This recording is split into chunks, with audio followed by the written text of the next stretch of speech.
নিরাপত্তা জটিলতার কারণে আজকে বাংলাদেশ ক্রিকেট দল বিশ্বকাপ খেলতে যাচ্ছে না। জামাত নির্বাচন আচরণবিধি অমান্য করে তারা কালার পোস্টার করেছে। এই প্রথম বাংলাদেশের ইতিহাসে একটি প্রশ্নবিদ্ধ ক্রিকেট বোর্ড তৈরি হয়েছে, যেটি ইতিমধ্যে আপনারা সকলেই জানেন। সেই ক্রিকেট বোর্ডে আমাদের যে সাবেক যে অনভিজ্ঞ ক্রীড়া উপদেষ্টা, তিনি তার স্বেচ্ছাচারিতার মাধ্যমে এই ক্রিকেট বোর্ড তৈরি করে ক্রিকেট বোর্ডকে কলঙ্কিত করেছেন এবং আমার ক্রিকেটকে ক্ষতিগ্রস্ত করেছেন। এবং এইটার পিছনে যারাই জড়িত থাকুক না কেন, ভবিষ্যতে নির্বাচনের পরে আল্লাহ যদি আমাদেরকে কবুল করে, এগুলোর সুষ্ঠু তদন্তের মাধ্যমে আমরা তাদেরকে আইনের আওতায় এনে তাদেরকে অবশ্যই তাদের বিরুদ্ধে ব্যবস্থা নিতে হবে। কারণ কারো ব্যক্তিগত স্বার্থের জন্য আমার ক্রিকেট ক্ষতিগ্রস্ত হতে পারে না, আমার দেশ ক্ষতিগ্রস্ত হতে পারে না। আজকে ক্রিকেট কূটনীতির অভাবের কারণে আজকে আমাদের বাংলাদেশ, যেখানে আমরা নিরাপত্তা চেয়েছিলাম, সেটা আমার অধিকার, আমার দেশ আগে, সেটা আমার অধিকার, সেখানে আমরা নিরাপত্তা জটিলতার কারণে আজকে বাংলাদেশ ক্রিকেট দল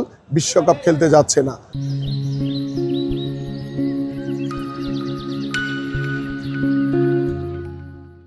ঢাকা 16 আসনে আমরা ইতিমধ্যে নিরপেক্ষভাবে প্রত্যেকটি সাধারণ মানুষের কাছে যাচ্ছি। এখানে জামাতের যিনি প্রার্থী রয়েছেন, যারা গুপ্ত সংগঠন হিসেবে ইতিমধ্যে পরিচিত হয়েছে, তারা রাতের অন্ধকারে আমাদের মহিলাদেরকে বোরকা পরিয়ে, আবার নতুন করে শুনেছি যে পুরুষরাও এখন বোরকা পরে তারা ঘরে ঘরে যাচ্ছে, গিয়ে তারা এনআইডি নাম্বার এবং মোবাইল নাম্বারের যে বিকাশ নাম্বার নিয়েছে, সেই বিকাশ নাম্বারে টাকা দিচ্ছে। আমার কাছে গতকালকেও রিপোর্ট এসছে, তার আগের দিনও রিপোর্ট আসছে।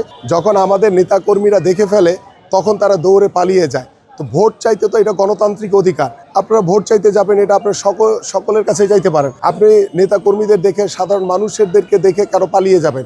এখানেই বোঝা যায় যে জামাত এই সংগঠন, তারা দুরভিসন্ধি কোনো ষড়যন্ত্র করছে। তারা টাকা দিয়ে ইতিমধ্যে ভোট কেনা শুরু করে দিয়েছে। যেই দল নির্বাচনের আগেই জনগণের সাথে প্রতারণা করছে, যেই দল জনগণের সাথে মিথ্যাচার করছে, তাদের উপরে দেশ কিভাবে নির্ভরশীল হবে?